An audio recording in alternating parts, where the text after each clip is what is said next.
గీత మకరందపు మాధుర్యాన్ని ఆస్వాదిస్తూ పరవశిస్తున్న చిన్నారి గోపాలకు, చిట్టి గోపిమ్మలకు హరే కృష్ణ.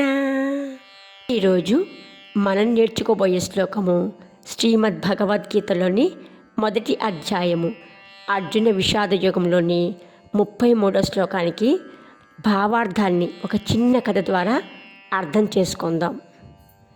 అర్జునుని కోరిక మేరకు ఆ కృష్ణ పరమాత్మ అర్జునుడు అధిరోహించిన ఆ దివ్యమైన రథమును ఇరు సైన్యముల మధ్య నిలబెట్టినప్పుడు అర్జునుడు ఇరు సైన్యముల్లో ఉన్న తన తండ్రులను, తాతలను, గురువులను చూసి శోకతప్త హృదయుడై కరుణ నిండిన హృదయంతో కళ్ళ నిండా నీళ్ళు నిండగా జగద్రక్షకుడు దేవాది దేవుడైన ఆ కృష్ణ పరమాత్మతో, ఓ కృష్ణ, ఏషామర్థే కాంక్షితం ను రాజ్యం భోగా సుఖాని చ.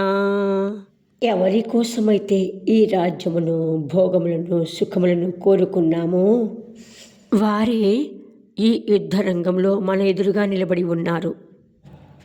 ఎవరిని చంపి మనం జీవించలేమో అట్టి భీష్మాదులు ప్రాణముల మీద, ధనం మీద ఆశ వదులుకొని ఈ రణరంగంలో మన ఎదురుగా యుద్ధానికి నిలబడి ఉన్నారు.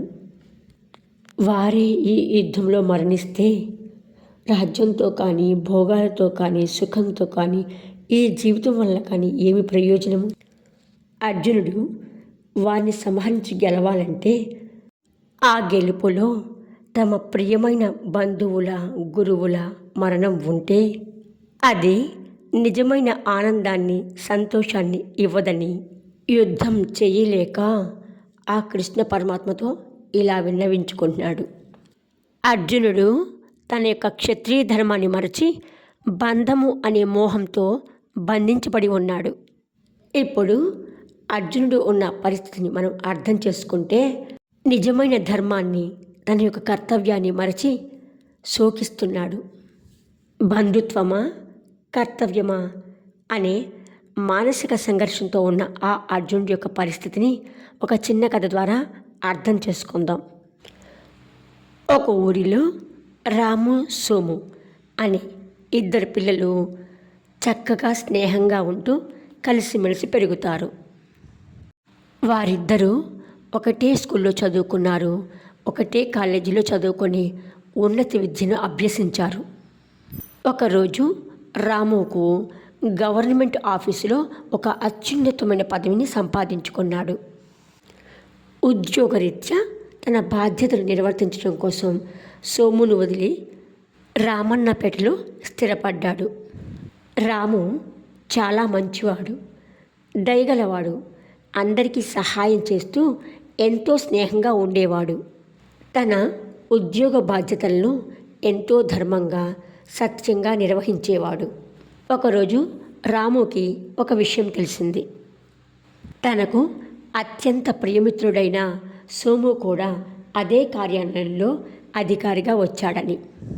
సోము లంచగొండిగా మారి ప్రజల యొక్క కష్టార్జితాన్ని దోచుకుంటున్నాడని తెలిసి రాము సోమును కలిసి ఇది తప్పని, తను పై అధికారినని, ఇది చూసి సహించలేనని తన యొక్క ప్రవర్తనను మార్చుకోమని హితబోధ చేశాడు.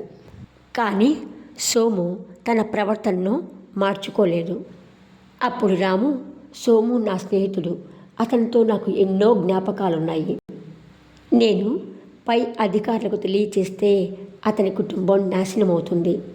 నేను ఎవరికీ హాని చేయడం లేదు కదా, ఇలా చేయకపోవడమే మంచిది అని ఆలోచించి తన యొక్క కర్తవ్యాన్ని విస్మరించాడు. ఇక్కడ అర్జునుడు కూడా ఈ విధంగానే ఆలోచించాడు.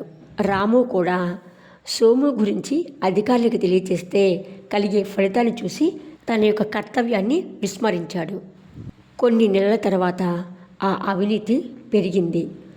సోము చాలా అన్యాయంగా ప్రవర్తించడం మొదలుపెట్టాడు. దీనివల్ల చాలామంది నిరుపేదలు బాధపడ్డారు. అప్పుడు రాము మనసులో బాధ మొదలైంది. నేను మౌనంగా ఉండడం వల్ల ఎంతోమంది నిరుపేదలు బాధపడుతున్నారు. నేను కూడా ఈ తప్పులో భాగస్వామి అయ్యాను అని సోము ప్రవర్తనని అధికారులకు తెలియచేసి తన యొక్క ధర్మాన్ని కర్తవ్యాన్ని నిర్వర్తించాడు. నిజమైన ధర్మం అంటే మనకు సుఖమా దుఃఖమా అని చూడటం కాదు, మనం ధర్మాన్ని ఆచరిస్తూ కర్తవ్యాన్ని నిర్వర్తించాలి. అప్పుడే మన జీవితానికి అర్థము పరమార్థము ఆత్మతృప్తి కలుగుతుందన్నమాట. మరి ఆ కృష్ణ పరమాత్మ అర్జునుడికి ఏమని సమాధానం ఇస్తారో తర్వాతి శ్లోకంలో నేర్చుకుందాం. జై శ్రీకృష్ణ.